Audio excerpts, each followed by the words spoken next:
अखबार पढ़ो तो अखबार में 10 में से 8 समाचार कैसे होते हैं। फलाना नशे में था, उसने उसको एक्सीडेंट में मार दिया, फलाने ने ये कर दिया, मारकूट कर दी, ये कर दिया, वो कर दिया, वहाँ ये हमला हो गया, वहाँ ये हो गया, वहाँ लड़ाई हो गई, वहाँ झगड़ा हो गया, वहाँ चोरी हो गई, फलाना हो गया। तो कभी सास बहू की आ जाएगी, कभी पति पत्नी के तलाक किया जाए। और क्या समाचार आ रहे हैं बताओ।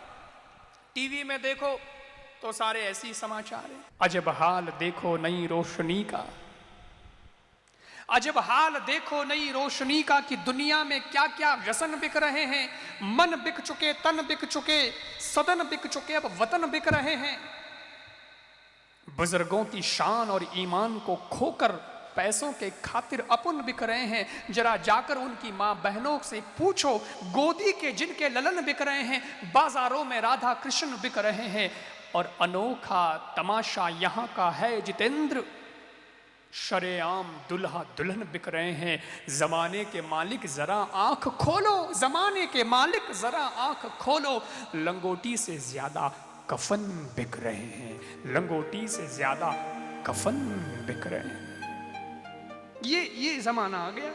देखो एक जमाना वो था, मैं एक इमेज बताता हूं। एक जमाना वो था कि जब हम रास्ते में जाते थे, बस में कि ट्रेन में, बस में ही ज्यादा जाते थे क्योंकि तेज पया होता, और कभी कभार ट्रेन में, तो वहां पर अगर हम लोग भोजन करते थे और हमारे सामने कोई बैठी है नई सवारी, नया आदमी है, अपनी जान पहचान नहीं है, लेकिन अपन जिमते थे, टिफिन खोलते थे, तो उसको देखते थे तो अपन कह देते आ जाओ भाई साहब आप भी जिम, और बड़े प्रेम से उसको रोटी सब्जी देते थे, वो भी बड़े प्रेम से जिम लेता। कभी ऐसा होता था कि अपन बैठे हैं लेकिन उसको भूख लगी, उसको खाने का टाइम हुआ तो उसने अपना कुछ खाने का सामान निकाला है, तो वो अपने को ऑफर करता था, लो भाई साहब 4 घंटे के लिए तो अपन दोस्त हैं, साथी हैं, और बस में बैठे हैं या गाड़ी में बैठे हैं तब तक के लिए लो जी, तो ऑफर करता था। तो अपन भी बड़े प्रेम से खा लेते थे, न वो धोखा देता था, न अपने अंदर डाउट आता था। लेकिन आज जमाना इतना खराब आ गया है कि आप भले ही भले हैं, लेकिन रोटी खाते वक्त आप किसी व्यक्ति को कुछ ऑफर करना चाहें तो भी कर नहीं सकते, क्योंकि डर लगता है कि अपाड़ ने रोटी दी या अपाड़ ने इन्हें बिस्कुट दियो ने इन्हें धांसी आएगी तो वो सीधो अपन मत है क्या बेटो का मिलान देती। आप घना ही चौखा, अपनो मन घणो ही चौखो है, लेकिन फिर भी आज जमाना ऐसा आ गया कि आज किसी पर भरोसा, और कोई और भी हमें दे तो भूख लागोड़ी वे मैं ऊंदरा क्रिकेट खेले है पेट में, पण आपा हाथ जोड़ला नहीं भाई थारे हाथ रो मैं नहीं खा सकता, है कि नहीं। कहां थे और कहां आ गए, हम कौन थे, क्या हो गए, क्या होंगे अभी, आओ बेचारे आज मिलकर ये समस्याएं सभी।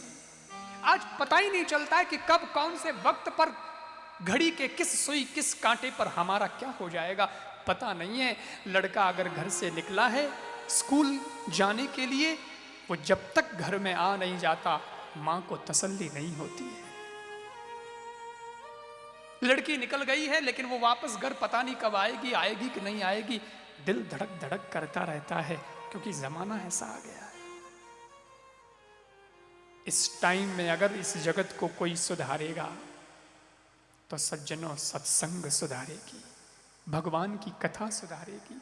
यहां से जो विचार जाएंगे ना वो विचार सुधारेंगे। ये कथा क्यों है, कथा का मतलब ही यही है। हम लोग परेशानी में हैं, टेंशन में हैं, डिप्रेशन में हैं।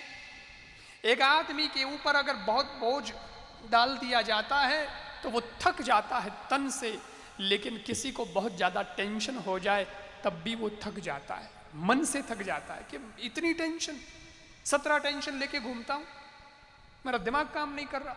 ये टेंशन में भी तो थकान महसूस होती है। और कथा शब्द का उल्टा करो तो शब्द क्या बनता है, कथा रो उल्टो करो तो कहीं बढ़ियो, थाक जोरू तो बोलो, थाक, थाक का मतलब है थकान। ये आदमी जो मन से तन से थक गया है ना, थाक लाग रही है ना, अपना माथा स्थिर नहीं है, माथे में भी थाक है, इस थाक को मिटाने के लिए ही कथा है। आप यहां आए हो तो हो सकता है कि आप किसी टेंशन में हो, लेकिन मेरा विश्वास है कि 7वें दिन कथा सुनकर के वापस जब यहां से विदाई लोगे तो उस दिन कहोगे कि अब हल्के होकर के जा रहे हैं, बिल्कुल फ्रेश होकर के जा रहे हैं।